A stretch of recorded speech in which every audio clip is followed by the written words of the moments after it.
there everyone, it's Joe. Welcome back to my channel, and today I get to do something that kind of takes me back to my roots when it comes to Final Fantasy TCG, and it's something that I've done pretty much every time a starter deck gets released for the game, and that's building a cost-effective budget build so that those of you who are new to the game can get stuck straight in with the starter deck that you've just bought so that you can enjoy the game with the rest of us.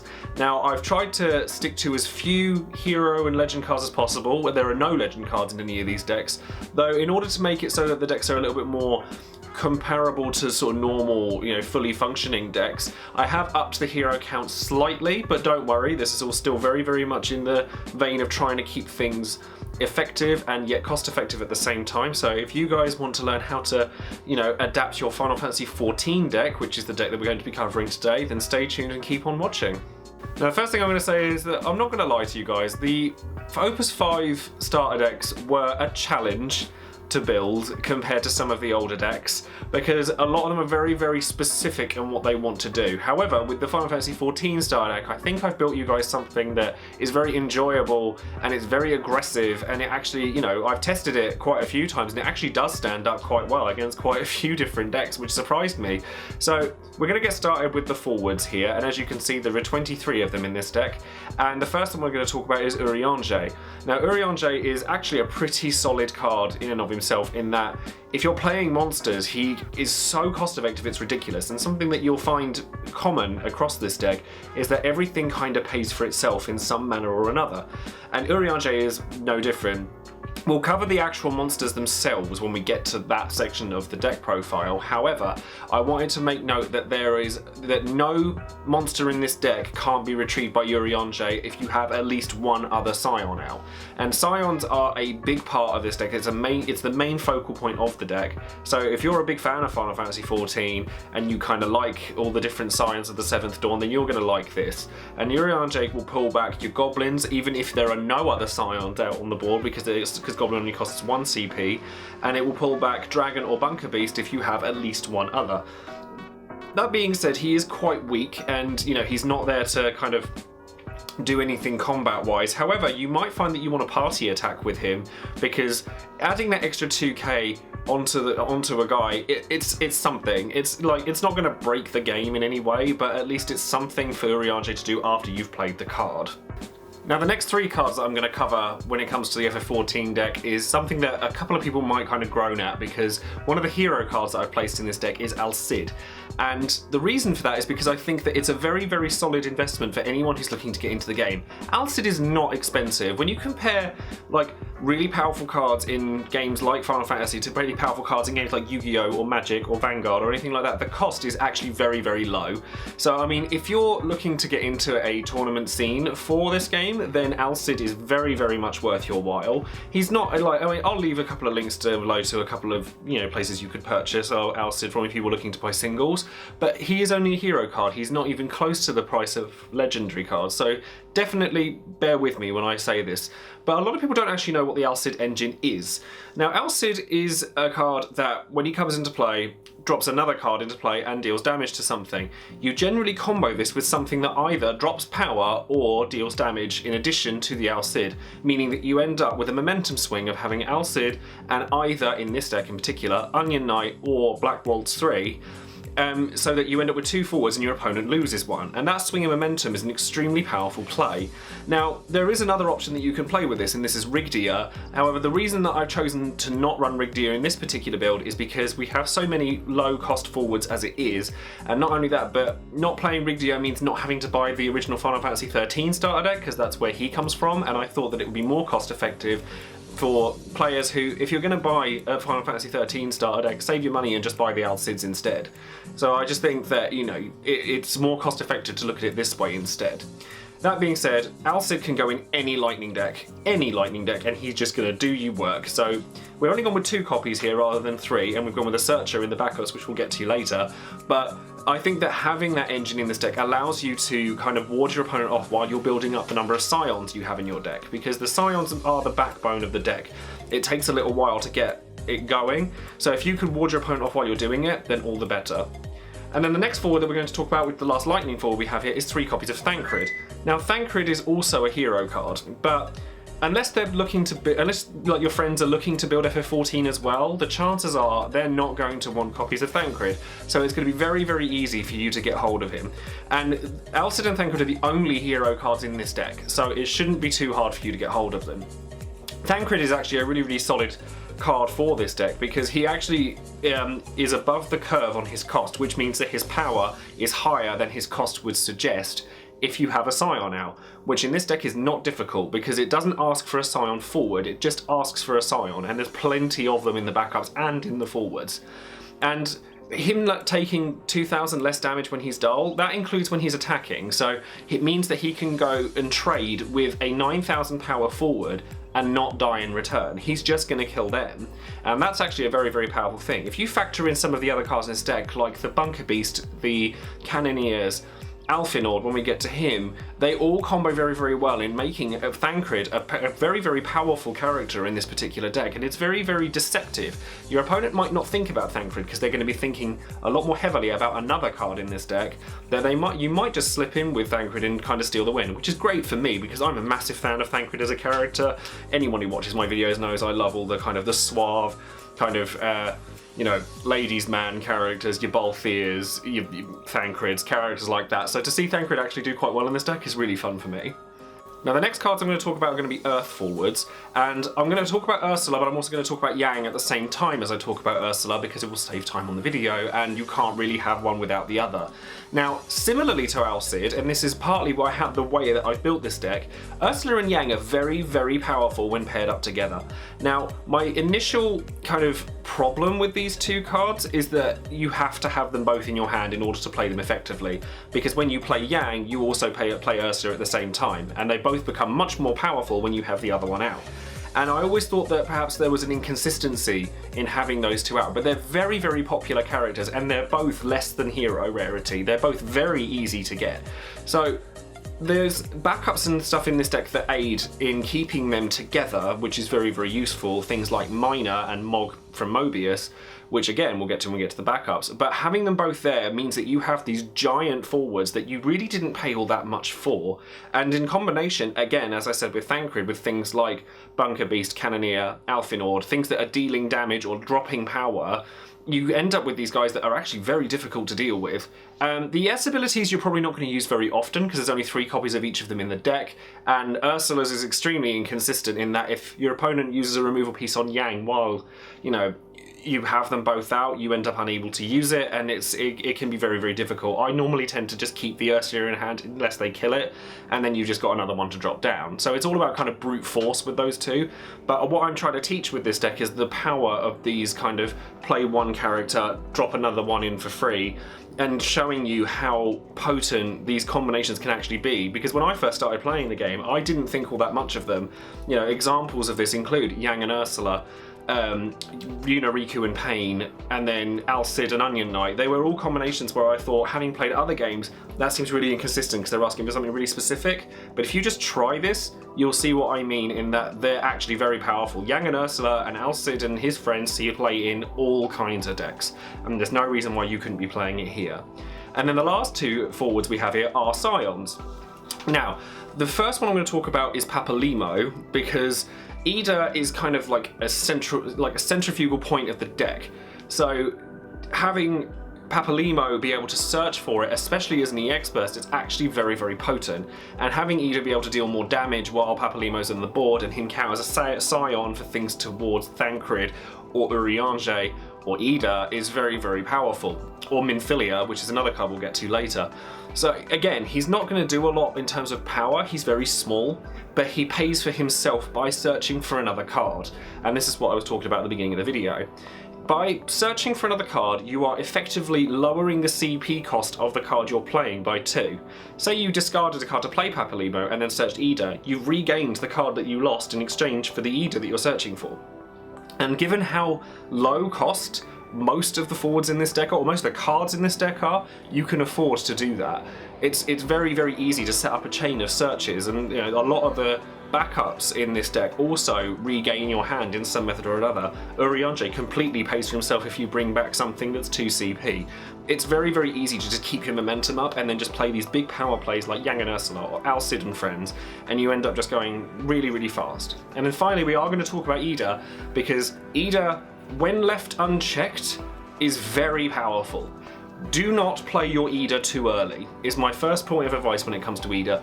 You're wanting to set up this board, and the reason we have all these removal pieces like Alcid, like Dragon, Odin, and all that we'll get to in a bit, is because you're setting up for that final push where you can go, I have an Ida down, and I'm going to start wrecking your board. Ida is a 2 CP card, but you can't play her too quickly because she increases in power every time you have a different Scion out. So basically you want to kind of set the pace with things like Thancred, Urianger, Minfilia, Papalymo, all sorts of things. There's 7 different Scions in this deck, so there's no reason why you can't make Ida very powerful very quickly, and a lot of them search for each other as well. But if your opponent removes Ida, then it kind of feels like the whole thing was all for naught. So honestly, playing Ida too quickly can actually end up with you losing, because it ends up giving your opponent more time to remove her. So just take that with a pinch of salt, but when Ida does go off, she's very powerful. She can remove things just by attacking, and then she's very powerful in her own, you know, just in her own skin. She just goes in for upwards of 10,000 power at times. She can get to a maximum of 12,000 for 2 CP, which is ridiculous.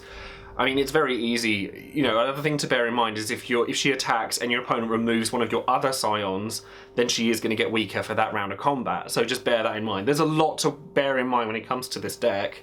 But this is the way that, you know, the starter deck is built. It's all built around get as many Scions as you can, get Ida down and start swinging. But when she does start swinging, my god, does she swings for the gods. Going into the lightning backups now, we're going to start with backups, and the first one I want to talk about is Alphinaud. Alphinaud is deceptively powerful. You may not think so to look at him. He's a 2 CP lightning backup, which can deal damage to an active forward, more so if you have a Scion out. But the thing you've got to bear in mind with this is how this works in combat. So if you're attacking with somebody who's 1,000 smaller than your opponent's biggest guy, your opponent's going to think twice about blocking it, because you can still kill it, because you can deal the extra 1,000 to it, and then the combat mathematics adds up to the point where you're trading with something that's much bigger than what you've paid for, whether that be Ida or Thancred or something of that kind of, you know, that kind. Thancred can trade with things that are 10,000 power if you have an Alphinaud out and not die, which is a very, very important thing. And Alphinaud being a Scion and a backup Scion means that he's a lot harder to remove than, say, Urianger or Papalymo, and that means that your Idas and your Thancreds are going to do a lot more work for you while, you know, you have everything else going off around the deck. But you also have to bear in mind that Alphinaud in and of himself is very good purely because he's a 2 CP lightning backup that has a searcher. There aren't many searchers in this game that search backups, certainly not for the cost of Joesephyr, which, you know, is slightly further down in the list. We only have 1 copy of Joesephyr because we wanted to make more room for Alphinaud and Alizé. There is no reason why you can't run like a copy of Joesephyr and a couple of Alphinaud in any deck, purely because a 3 CP backup that searches for a 2 CP one is very powerful in and of itself. It allows you to set up really quickly, and you just kind of set your pace very, very quickly for any lightning deck, which is what lightning decks really need. And then we have 2 copies of Alizé as well. Now, ordinarily, I wouldn't like Alizé very much, but purely on the back of the fact that she is a job Scion, you kind of have to have her in the deck. Joesephyr can search for her as well, but ideally you're probably going to go for Alphinaud first. But Alizé can do some work, especially when in conjunction with Ida, if Ida's powerful enough to start dealing damage. If you have Papalymo, Alphinaud, and Alizé out already, then you have your Ida coming down at 8k with haste and dealing 4,000 damage before she's actually entered combat. And giving your Scions haste can be very, very beneficial. Haste in this game is very, very powerful, particularly compared to games like Magic, where it's a thing, but it's not quite as swingy as it is in this game, because there are other ways of dealing with damage in games like Magic than just creatures, whereas in this game forwards are the only way to really deal damage, so you have to figure out how to compensate for that, and haste can be a real enabler for you to deal damage very, very quickly. So I mean, Urianger even, if your opponent's got no forwards, which we have tried to cater for in this deck, and you have an Alizé out, you can play an Urianger, grab something from your break zone, and then just swing for a point of damage. And at that point, Urianger's more than warranted his 2 CP cost despite his low power. So Alisaie is a strange card, and it's not a card I would ordinarily recommend because of its high cost compared with its effect, but it can be really powerful in this particular deck. Rounding out the lightning backups, we have a single copy of Gramis, which basically just searches up Al Cid in this deck. It doesn't search anything else, but that's not necessarily a bad thing. You have access to Al Cid in your break zone by way of Miner, which we'll get to later, but we also want to be able to get it to our hand as quickly as possible so that we have the ability to use it the second that we get another one piece of the puzzle for him. So the second you get a Black Waltz or an Onion Knight, you've got the combo in hand. And having a backup come down and thin out your deck and search the pieces that you need is always going to be a potent play, no matter what deck you're playing. And then finally we've got 3 copies of Cannoneer, and Cannoneer is just a really, really good card, and by 3 copies I mean 2. This is why I have a deck list over here so that I can see it, so that I don't get these things wrong. We have 2 copies of Cannoneer as well, and Cannoneer is just a really good backup, and it's only a common as well. Having it so that your opponent's power drops by 3k is really, really powerful in conjunction with Thancred, Ida, Yang and Ysh'tola, practically any forward you attack with. Urianger's probably not going to do an awful lot more, but apart from that, you're going to be doing a lot of damage with your forwards based on just your opponent's power being lower than yours. So definitely bear this card in mind. There are other options as well. There are plenty of good 2 CP backups for Lightning. You could play Red Mage, but I figured that because Alisaie is in the deck, you wouldn't really need Red Mage, so I decided that we would go with something slightly different that allows your combat potential to really, really elevate. Now the Earth backups in this deck are a little bit more general purpose than a lot of the Lightning ones. It's not all about the Scions, except for one of them. And the first one that we're going to get started with is Mog from Mobius. Now, Mog is just good. No matter where you put this in any Earth deck, it's just good. A 2 CP backup that breaks itself to search for any forward is a powerful thing. The one thing that you can do is you can search up Yang if you have Ursula or vice versa. You could search up Al Cid or his partner if you've got one or the other. If you need Papalymo to get started, you can, Mog to search Papalymo to search Ida, and then you're just going off. There's loads of... Mog is just such a versatile card. There's nothing bad about it. So just grab 3 copies of it. And even if you're only going to use 2 or 1 or even this deck, then just grab 3 because it's just very, very good. Having a backup that can break itself is a positive thing in any deck because it allows you to make room for other effects later in the game that are possibly more expensive, or you just want to be able to get more out of it. And the same can be said of Monk, which is another card that we've got just here. Monk is very similar to Cannoneer in that it allows you to get that real push when it comes to combat. The best time to use this is during combat itself, unless you're attacking with Ida. That's a slightly different situation because you obviously get abilities based on her power, and giving her Brave is nice as well, which means that she doesn't dull when she attacks, allowing her to block afterwards. But having it so that your opponent, because you can activate abilities at any time, and you attack with Thancred, let's say, and your opponent blocks with something that's 12,000, you can still kill it because you can crack a Monk in response, increase your Thancred's power by 3k, and therefore you're able to kill it. And it just does a lot of work for you. It also lines up nicely with the idea of your power goes up, their power goes down. It's all very combat trick orientated, and Cannoneer and Monk both fit very nicely into this. And then we've got 2 copies of Miner, which is a card that I mentioned earlier. Miner is also an extremely good card for your consistency, which is something that a deck that's very combo orientated, or tribal orientated as they call it in Magic, is very, very keen on. You need consistency.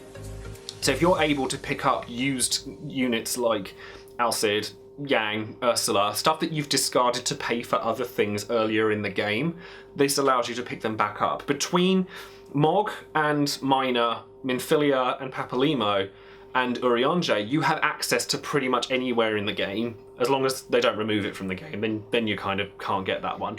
But you see where I'm going with it, is that having the consistency, and Earth has become very good at this, and Minfilia is just icing on the cake for it. Having a 2 CP, essentially, searching Scion is very, very powerful in and of itself. It means that you have access to any of the Scions in your deck.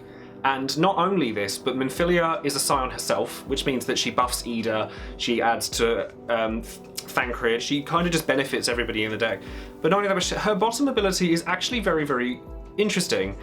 because she can break herself to break another forward, which there aren't many backups that can do something like that, certainly not with that level of openness. It doesn't matter what the forward is, you could just break it, and then that leaves you room to then play another Minfilia to then continue searching and continue your momentum play.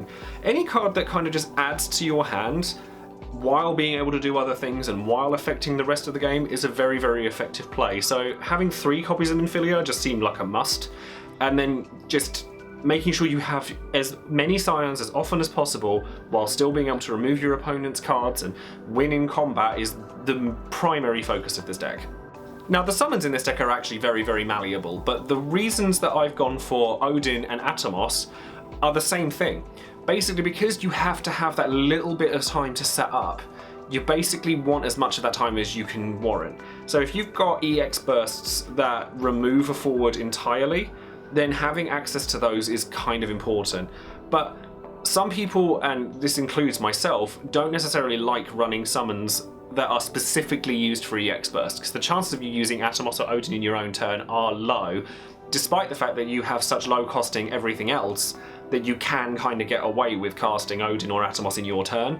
You could run Hecaton which would also work very, very well, particularly with Thancred, because you can fight with him while he's dull, and therefore, you know, he's going to take 2,000 less damage from whatever the Hecaton matches him up with.